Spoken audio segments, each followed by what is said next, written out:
Hey everybody, Angie here, Mrs. Hood here, and I just wanted to say thanks for listening. Here is our very first inaugural episode with a guest, Ms. Aubrey Stitt. Oh, it's recording. Hello, friends. We're here with Ms. Aubrey Stitt. She is a middle school English teacher in Washington State. Hi, Aubrey. Hello. How are you today? I'm doing all right, just here in the classroom trying to get things situated for the end of the year.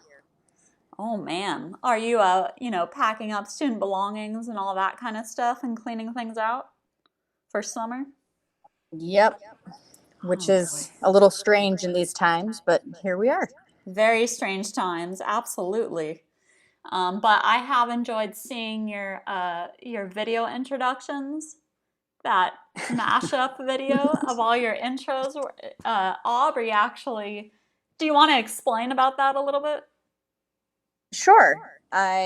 So once we realized that we were going online learning completely for the remainder of the school year, I decided that each week I would have the same format for what I was teaching, that I would share a Google Doc with instructions, and that each document for the week would include a video to kind of take students through the instructions and things like that. But on the first one, I realized that perhaps we needed a little bit of levity. And I began by kind of putting on I don't know, a Groucho Marx facial disguise, glasses, mustache, the whole deal. And just, was silly and made a voice, and then got into my instructions. And after that, it was kind of like a weekly thing where I thought for a And few you minutes changed about it what would every be week, funny. right? I changed it every week.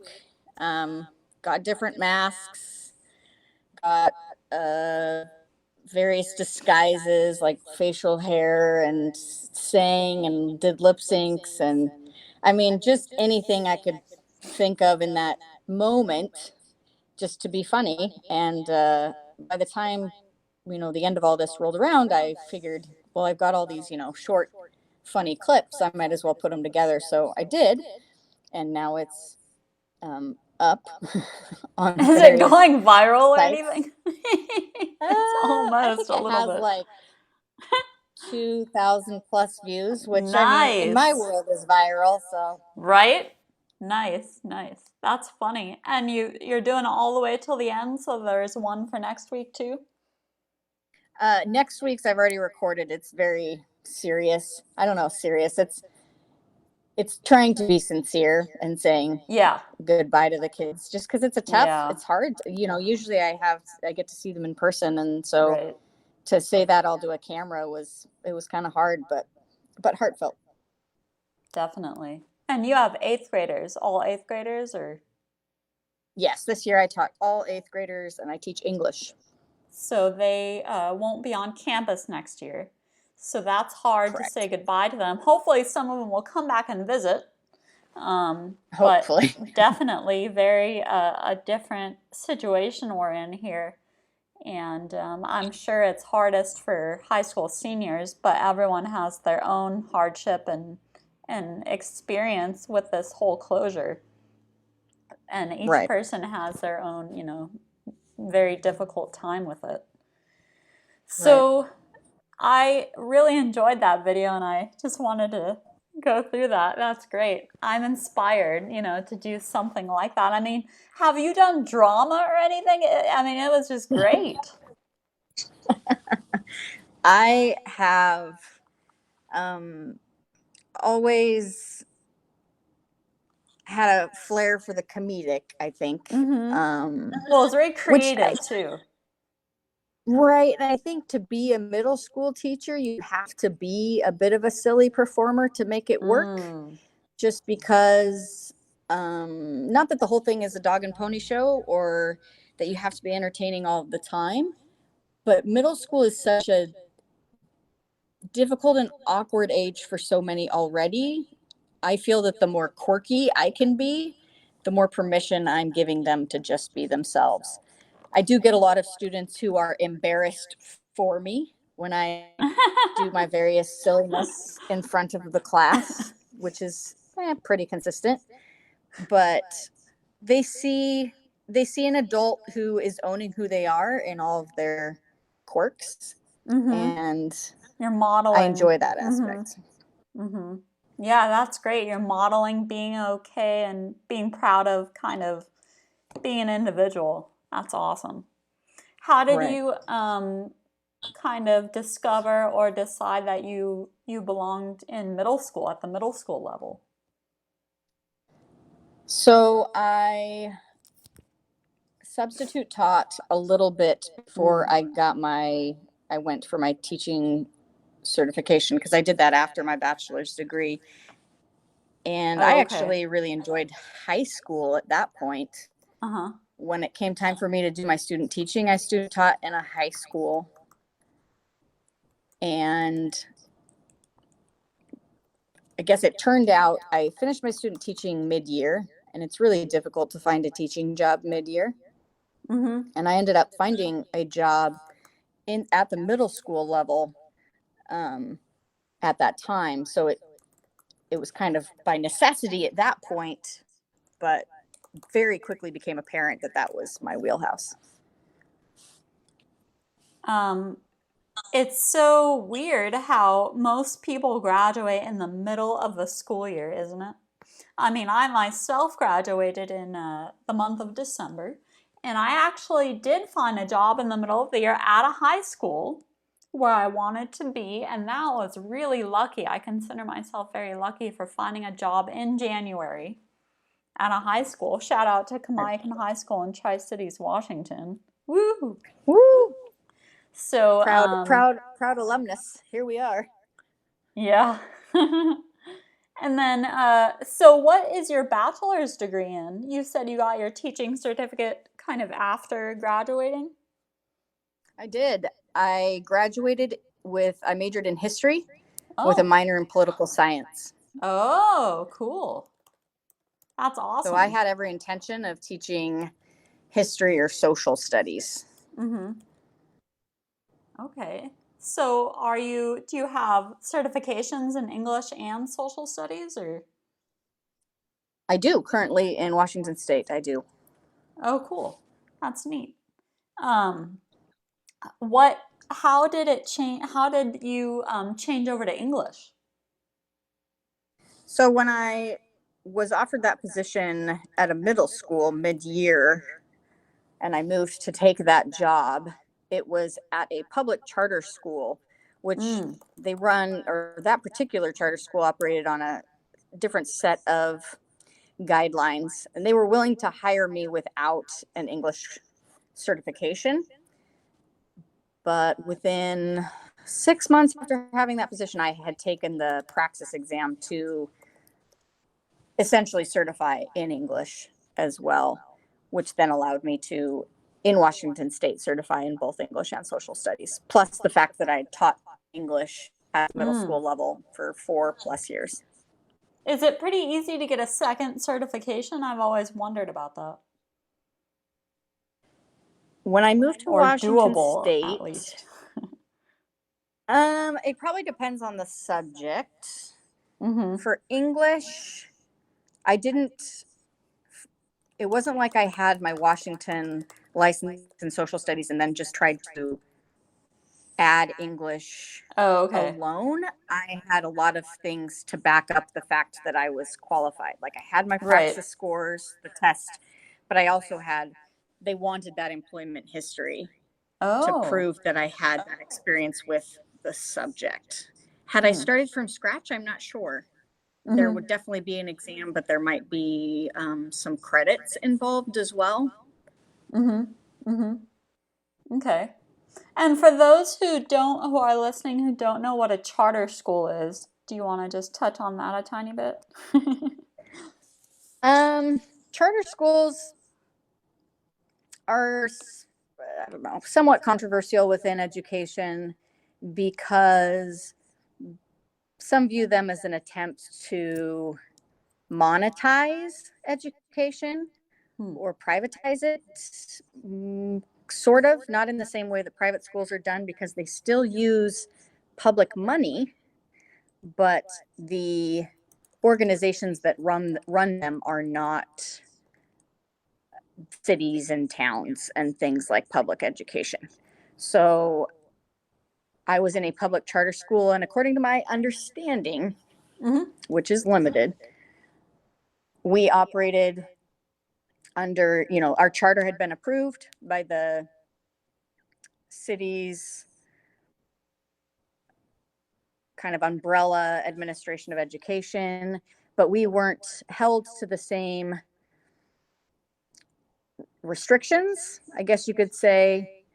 Some of them, yes, like Mm-hmm. students still needed to attend. We still had to follow a lot of the guidelines. But for example, we Mm-hmm. did not have a teachers union. We Okay. weren't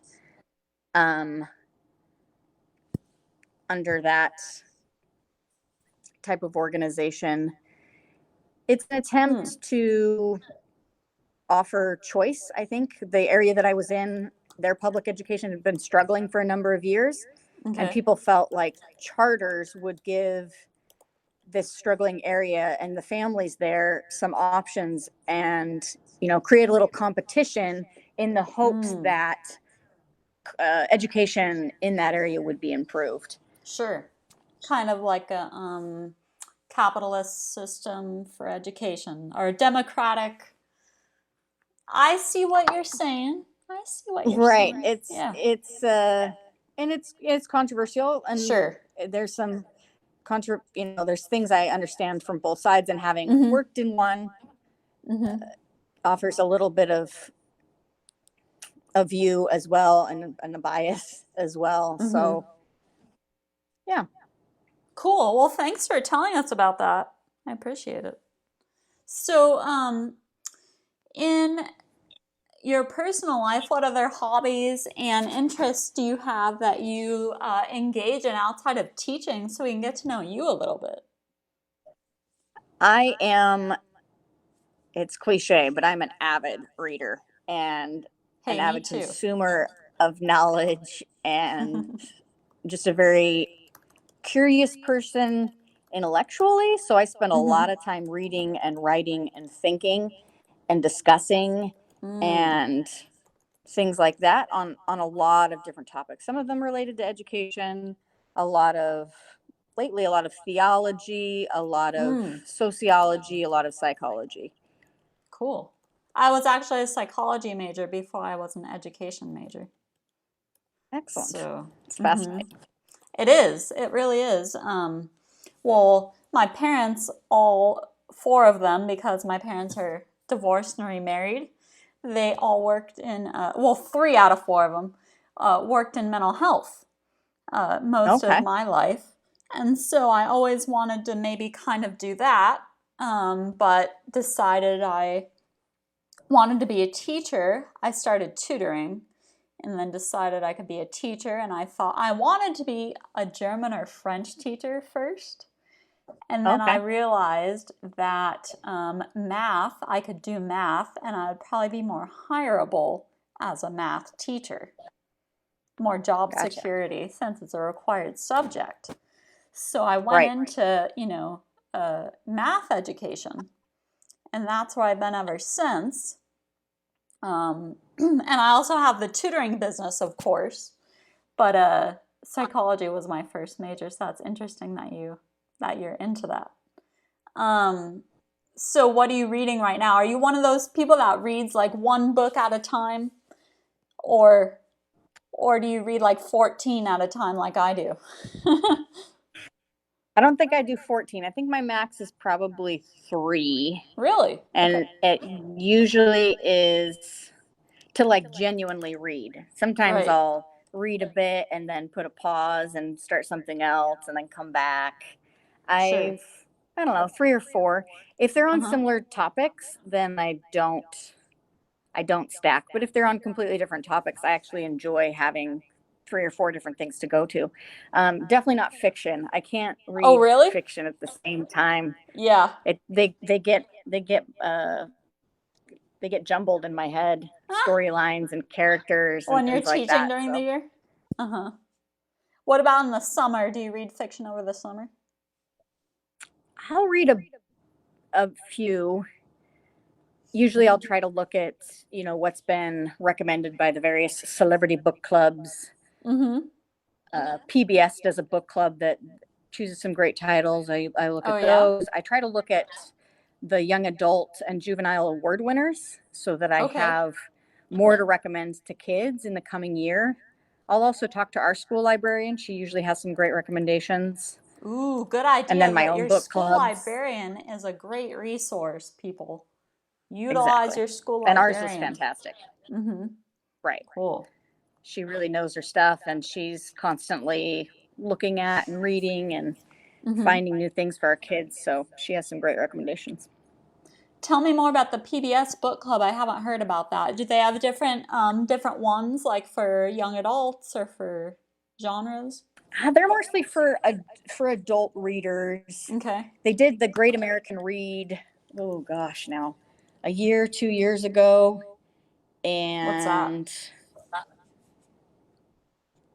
just making a list of Okay. everything people should at least have experience with. Mm-hmm.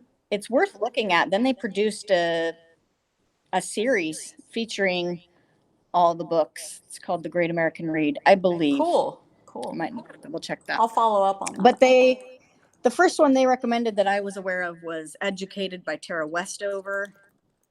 Oh yeah. And then I've Mm-hmm. been keeping tabs on them ever since. And they're fiction and nonfiction. They'll try a little of both. So that's a good Yes, it resource is as well. called The Great American Read. I looked it up. Thank you, There you go. Internet. So, did you read Educated? I did read Educated. Did you like it? Or was it I life loved it. changing? Yeah? I haven't read it yet. I'll have to check it It's out. I feel anytime you can read something that allows you to experience another person's life in a real and a genuine and an empathetic way, seeing them as an actual human being with all of the complications that come with that, I find that to be really the power of reading and of books, and Educated Aubrey, really highlights that. you just summarized what I want this podcast to be like. Yeah. Yeah, like just, seeing people for people and all of their quirks and complications and getting to know them as a relatable person, but also maybe disagreeing amicably and modeling that and just Right. exploring different topics as conversationalists and people. Right. And, so, anyways, that was a great little segment there. You're Future welcome. guests, that's what you're hopefully going to engage with. Right. But anyhow, all right, so books and writing and discussing and being curious. What else do you do in your limited free time? Do you garden? I mean, I enjoy walks. I enjoy nature. I enjoy Okay. spending time with family. I have some family nearby, so Oh, good. that's nice to have that outlet. Yeah. And I recently adopted a cat, and she provides Ooh, endless entertainment. So cat there you person, go. huh? I am now. Never thought I would be, but here Really? we are.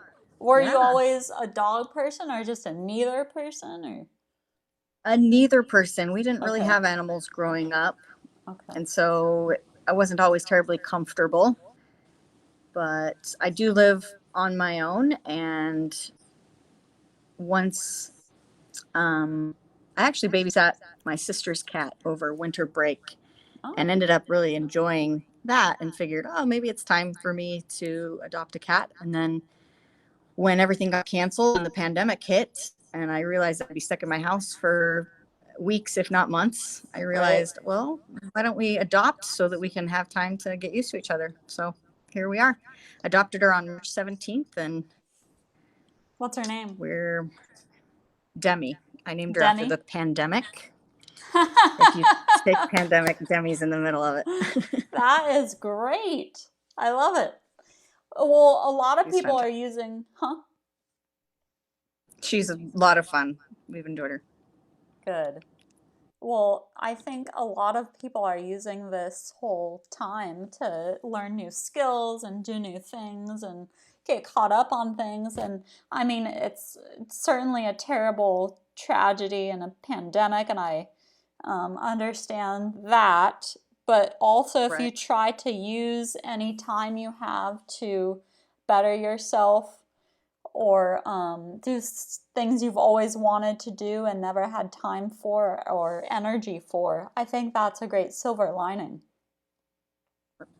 It is something to enjoy in the midst of all this. You're right. So, did you get Demi? Was she a kitten? You got her? She is not. I adopted her and she was 2, so she's Okay. adult, more like a young adult, Mm-hmm. later teens in the cat in the cat world. Um, but grown, and yeah, I got her from a local humane society. Oh, cool.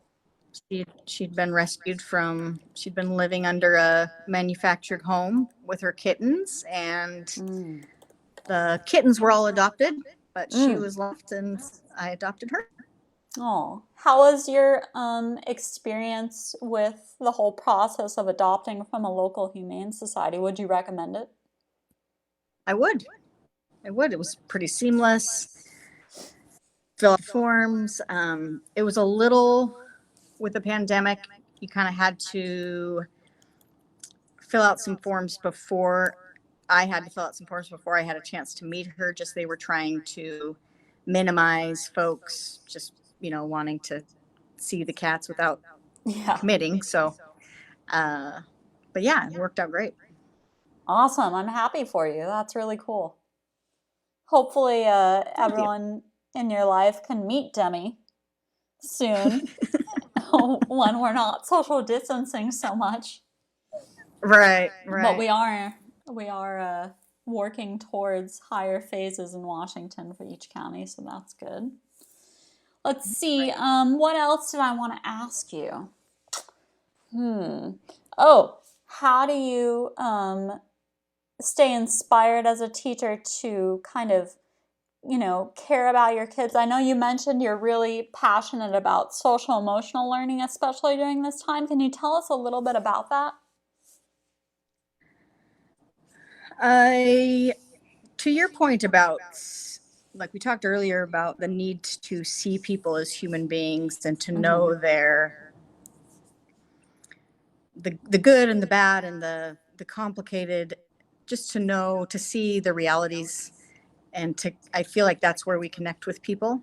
Mm-hmm. And the same applies to students, and particularly students of the age I teach, which is this year 13 and 14 years old, where, a lot of their families or society lets them know constantly that they are teenagers, and teenage being a teenager is hard, and we are all hoping someday they'll get out of it and be quote unquote normal adults. Like this isn't their And real self right now.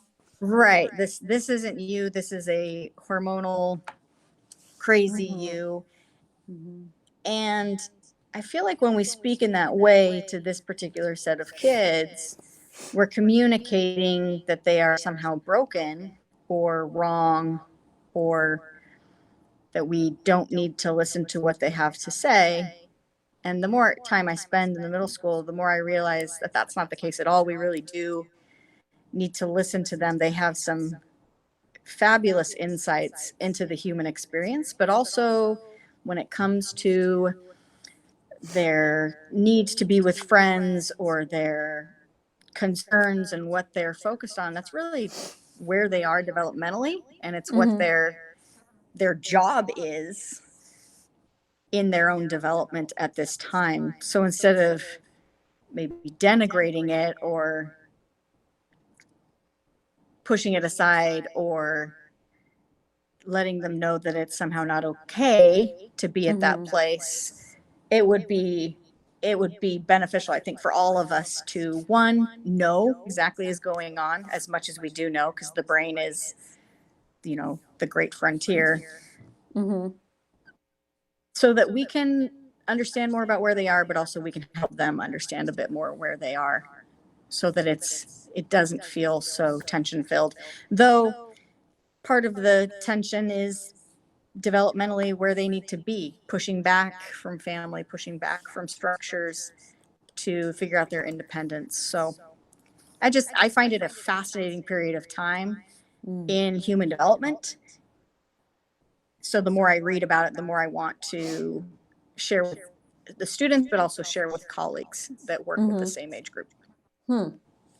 So instead of trying to kind of fix their emotional states and their priorities and have them reprioritize and put school before friends and put logic before emotions and all of that kind of thing, you're saying maybe one of the things you're saying is we should try to kind of understand where they're at and how it fits in the larger picture and listen to them and Right. hear them. Mm-hmm. Right. Both for our own benefit and for theirs. Right. So they don't feel so alienated. Yes.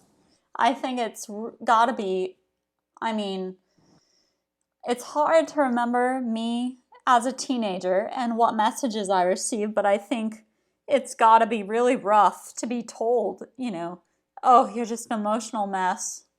I'm not gonna listen to you right now. I mean, that makes Right. sense. And that happens with adults too. I mean, when we're Right. upset, sometimes it's like we're a teenager again. This isn't your true self. I'll talk to you when you calm down, which, Right.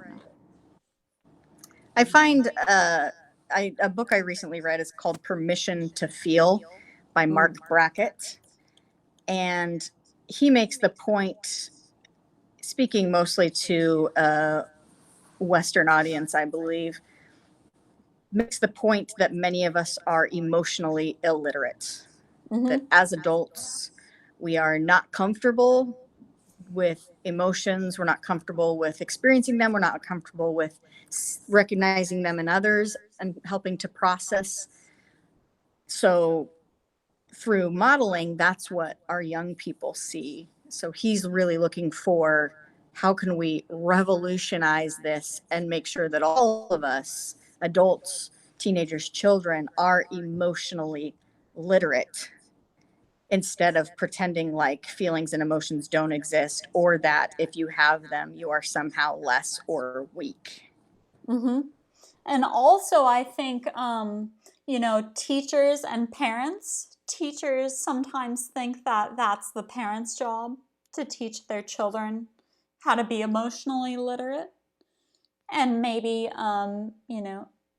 we all have to contribute. We all have to help kids. It takes a community. Um, when I first got into teaching, I thought I'll never teach elementary school because I don't want to deal with the teaching kids how to be emotionally, intelligent and control themselves and etc. And Right. then and then I realized I'm not just going to be teaching math. It is my job to develop citizens and develop adults who are emotionally responsible. Right. So that was a huge epiphany for me. Right. And they It's a don't major prepare part of you for teaching. that in school. Yeah. No, they don't. Not to the degree that we need. Right. They need classes for all the different hats we wear, and we wear a lot of different hats. Mm-hmm. You're wearing a hat right now. I am. For people that can't see, she's wearing a hat. That was a joke. I Um, in my schooling, I mean, I feel like we should be in the classroom from day one of a Yes. bachelor's or a master's degree in education. I wasn't in Right. the classroom observing until like my third year of going to college Oh, for wow. my bachelor's degree, and I did my bachelor's degree in math education, grade 5 through Okay. 12. Um, so that So by the time I was student teaching, I was like a deer in headlights. I didn't know what I was doing. I was making it up as I went along, Right. and not very Right. handily either. Yeah. You can talk about it all you want, but there is nothing like being in front of students doing the craft. Getting the You've got to experience. be there. Right. You've got to be Mm-hmm. there. Mm-hmm.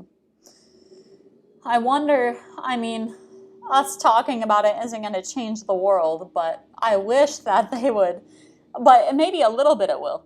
I wish that they would require teachers to work as paras first, or, you know, just be in the classroom more. It's just, maybe Right. it was a school I went to. I heard other schools were a little more involved in getting student teachers in the classroom, or they Right. call them educator candidates, I guess. I don't know.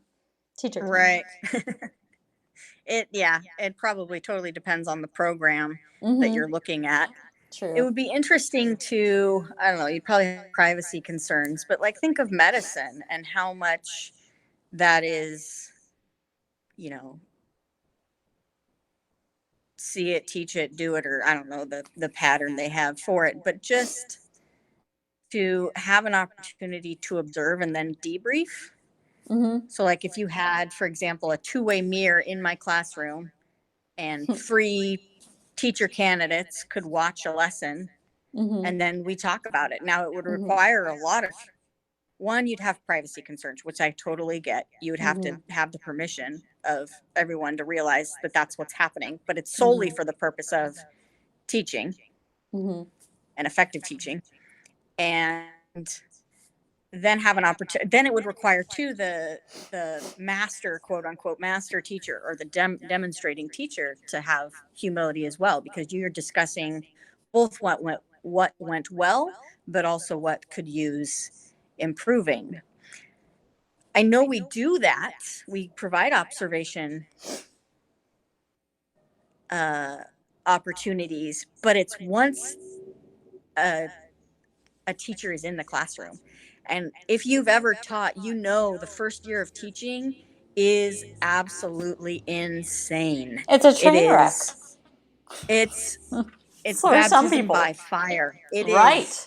you're thrown in there. Mm-hmm. And there is an element of you know, sink or swim, but I Mm-hmm. feel like it doesn't have to be that black and white. It needs Yeah. to be more of a smooth transition, and then we wouldn't see as many quitting within the first 3 to 5 years. Right. What is the percentage? It's like there's a very high percent of new teachers, new being the first 3 to 5 years, or maybe the first three Right. years even, leaving the Right. profession. A very high number. And we Right. could reduce that if we changed the transitionary period. I remember, Right. yeah. I remember when I started in January, middle of the year, they hadn't had a real teacher all year. So their teacher had quit in September. And then they had a sub and another long-term sub and another long-term sub after that. I was like their fourth teacher or something. So they Right. didn't know how to be students, and I found myself yelling a lot because I didn't know what else to do. I actually talk about it in the first episode about how I developed a voice disorder because of that.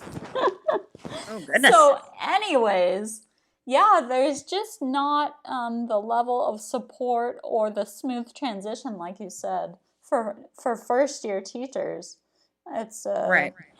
makes me want to reach out to them and help them, but Right. And there is, and that's a thing too. You have a lot of professionals and master teachers in buildings who are very good at what they do and hmm have honed these skills over time. hmm And for the most part, teachers are very good about sharing ideas and strategies with each other hmm when given the opportunity that doesn't add to the already stressful amount of work that they do. So if that time is provided and people are compensated, I feel like you would have more of an opportunity for people to successfully transition into teaching instead of figuratively drowning there for the first yes, couple of years. absolutely. I've taught, what, 4.5 years now? Yes. 4.5 years now I've taught, and still learning.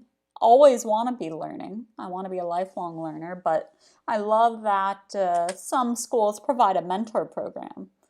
I think Right. that's really helpful. So, um, uh, as far as social emotional learning, just to go back to that real quick, how do you think students can engage in that over distance learning? Is it possible? Have you been able to do that at all, I facilitate that? Not as much as I would in, say, a classroom conversation. Sure. I find it's most effective in a classroom conversation when it comes up organically. When it's a Mhm. forced, now's our time to do social emotional learning, you usually have students of the age I teach tune out or roll their eyes Yeah. or any of their other myriad reactions to things that they're either not interested in or not comfortable with. So the most interesting I've seen is just in interacting mostly through writing with kids. I have them journal and I respond to their journals Oh, if really? You they do are journaling? interested in That's that. cool. And yeah, so that's been an opportunity to kind of show them that it is okay to feel and it is Hmm. okay to share that in a place where you're comfortable and with someone you trust, and that they don't have to be pushed aside, that we can feel that we can feel our feelings, um that we sorry, I just That's okay. You can say hi if you other want. other other teachers have just realized I'm here. um but uh that's what I and anytime I can in those journals reference times in my life where I felt the same way. Mm. My sole purpose when they express something regarding feelings is to validate those feelings, Hmm. is to say, wow, there is a lot going on right now. It makes sense that you would feel X, Y, or Z. Hmm. So that's been my look at social emotional learning, mostly because it's been a tough time. It's been tough for the mental and emotional health of pretty much everyone, but for our adolescents who developmentally are dependent upon friends and those associations, to be removed from that completely at this time has Hmm. been very difficult and strenuous for many of them. So it's the little I can do, the very, really the only thing at my disposal available to help with that. So Did that's you what we've do been looking at. journaling before the closure with students? Yes. So they kind of maybe how would that work? Did they write in a journal and then you would take it and respond to it in the journal? So I've tried that in the past, like a physical journal, and it's just really hard to get to all of them consistently because I teach 130 plus kids, Mm-hmm. and it's just, and that amount of writing, physical writing was very Absolutely. difficult. So what I tried this year is I set them up with a Google document through Classroom. So it's shared with them and with me. I taught them to put their newest entry at the top. Ooh. So as soon as I open the document, I see the latest entry. And then I also have them quickly, once they've made an entry, fill out this Google form. Very quick. All it is asking for is their word count. Mm. So it's a quick look at, how much students have written, but it's also a quick log of everyone who's made an entry. And I Mm. also ask them, do you want me to read this and respond, or would you rather I didn't? Because, sometimes it's private information. Sure. And so from there, it's basically a list, and I can go through that and be like, oh, yeah, I need to read these 5 students' journals. And I go through and I don't respond in paragraph form, I comment. Mm. So I'll highlight a sentence and comment just using the comment features of Google Docs. I'll use emojis just for shorthand. the shocked face or the laughing face or the heart or the, whatever else, just because sometimes I just want to react to what they're saying. Sure. And occasionally I'll write a longer response in the comments, but on the whole, it just lets them know that I've read it and that I'm there and That's they enjoy awesome. it. How have you liked the electronic system over what you've done in the past? It's much more manageable. It's still time. It's still a lot of time dedicated to responding, but there's nothing to replace hearing from the students in a platform like that.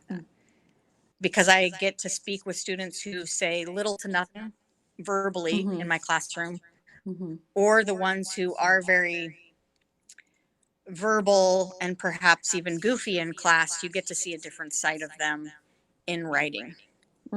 It's building relationships. And if I'm going to say, what makes an effective teacher, building relationships is, if not at the top of the list, right up there near the top. And if you're listening to this and you're like a math or a science teacher and you're thinking, I can't do that, I don't have writing in my standards, that's not true. Building relationships, like you said, is being a good teacher. And any teacher, no matter what the content, can engage students in journal writing and getting to know them. Right. So it's not because you're an English teacher, necessarily. Right? You can do quick, mental emotional check-ins that are either written form or on a Google form.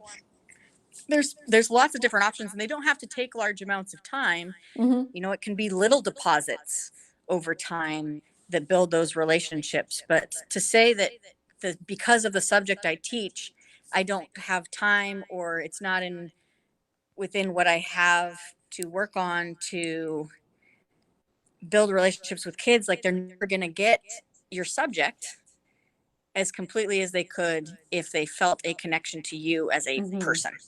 Right. I'm going to have to follow up with you on this journal thing. I love it. I want to try it in the fall. That's awesome. It sounds like you have a very well thought out system with the Google Forms and everything, with some tips and tricks you can walk me through. That sounds awesome. You're going to be my coach for it. Awesome. So, do you want to wrap this up? Do you need to go? I see you waving to people and people are coming in. Yeah. To the school. Yeah, I've got to get some work done here. Okay, no problem. We did 42 minutes. Thank you so much, Aubrey, for being a guest today. It was really great talking with you. I hope we can do it again sometime. And I'm going to stop the recording. All right. You want to say bye to everybody?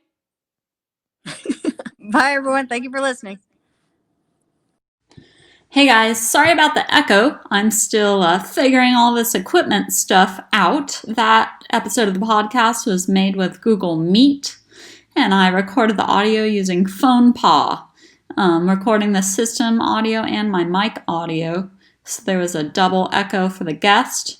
Hopefully, we'll not be there on the 4th episode of the podcast, which you can expect sometime next week. Have a great day, everybody, and stay groovy.